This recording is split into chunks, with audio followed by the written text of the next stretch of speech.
There he is, Louis Varland. 13th appearance in 15 playoff games for the Jays. I know he won't do it because you got to still pitch, but with a 6-1 game, I would use this opportunity to throw all fastballs till somebody gets a hit. Don't show him anything else. Correct. You know, they talk about seeing a pitcher's second and third time through as a starter, and it's a do not let him face it. But nobody ever talks about the relievers facing a hitter 3 times in a series. When that happens, the OPS is 860. That gets you to the All-Star game. That's when you face a reliever a 3rd time in the same series. Overexposure. A couple fastballs, but a couple misses, and a 2-0 pitch. Now. Ball 3. Wow. Just off. Jeff Hoffman is down there stretching. He hasn't started to throw, but you know John Schneider's not going to mess around here.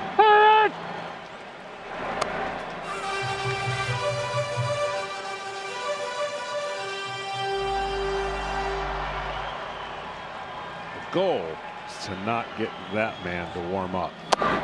Two.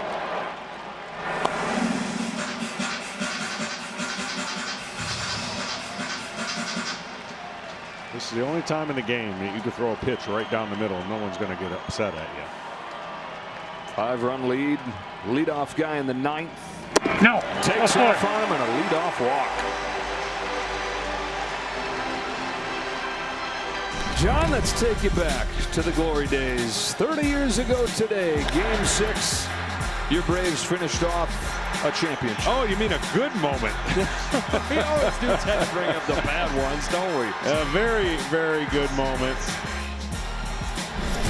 One that we thought would spin into a lot of those, but like the Dodgers are trying to do.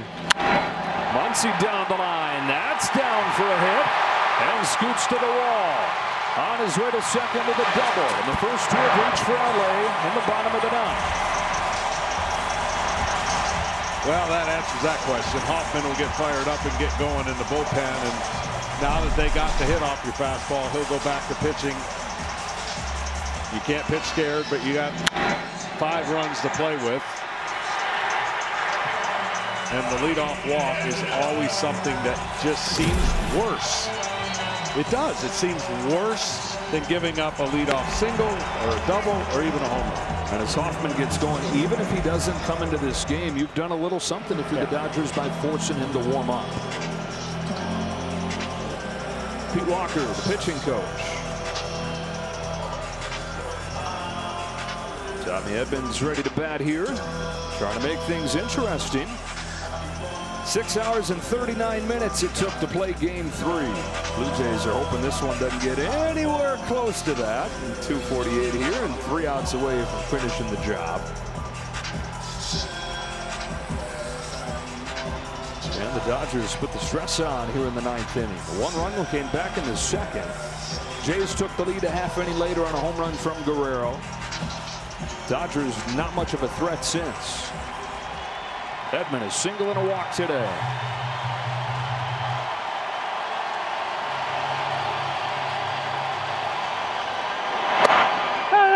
Strike 1.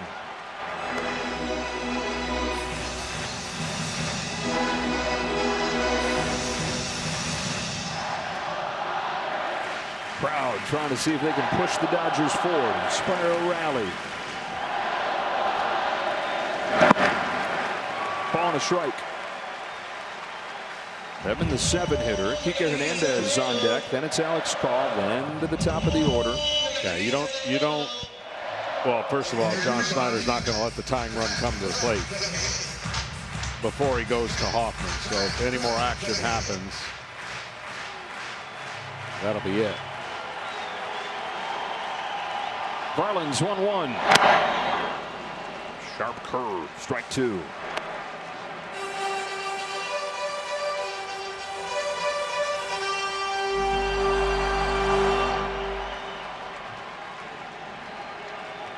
Flea's got a rally cap.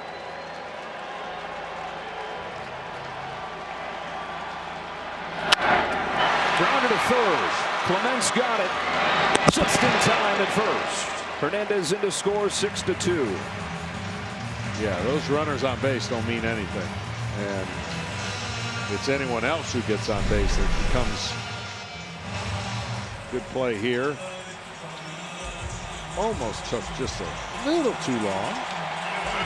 Ernie's saying baseball clock dialed in.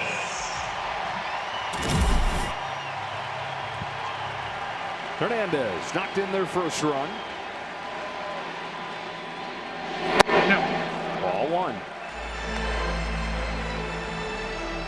13 hitters faced in this series by Varland, and it starts to look like he's maybe running out of steam. 7 of the 13 have reached. 5 hits, 2 walks.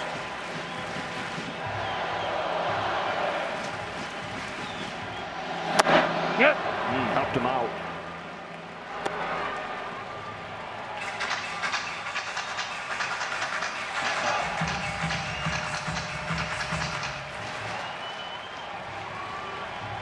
Former Minnesota Twin, deadline pickup. Fires 1-1. Into the strike. Game was started by one deadline pickup in Shane Bieber. John Schneider would love to finish it with another.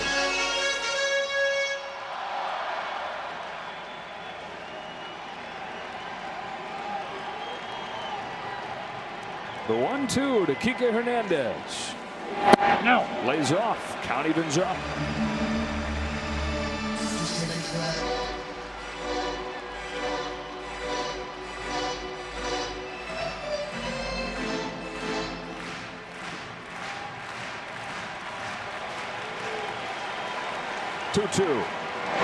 Got him with a breaking ball. 2 gone in the 9th.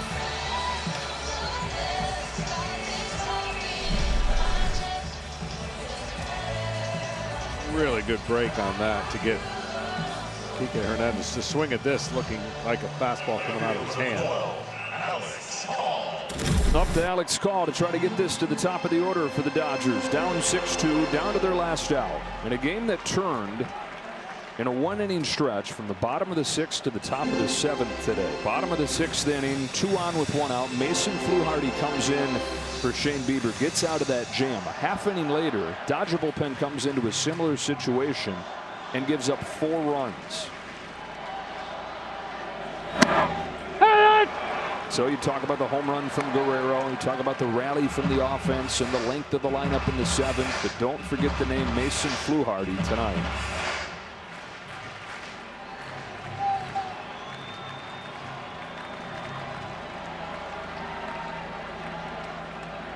Varland's 0-1 pitch, come after a look at 7. Trey Savage, Blake Snell, game 5 tomorrow. It'll be the last game in LA this season. And 1963 will remain the only championship the Dodgers have hoisted in front of their home crowd. Man, what's going on? Is he worried that he's delivering signs? If you're worried about it, do it one more time. Send him over to third. The auto balk you'll sometimes see relievers do. Get out of there where you can't see, then it might go up. There you go. That's the 3rd disengagement, an automatic balk. And he's saying that's exactly what I wanted. Now you can't see into my glove. Right. Everybody.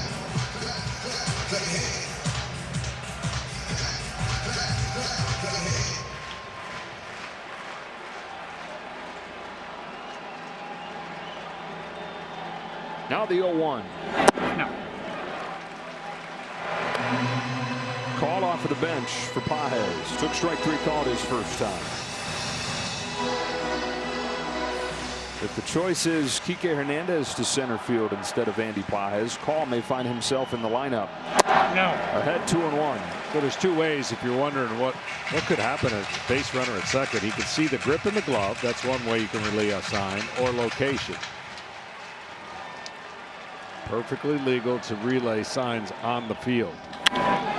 Line drive left field. Miles Straw puts it away. And the Blue Jays have tied this series up. After the gut-wrenching loss last night that might have just wiped one wiped the lesser team off.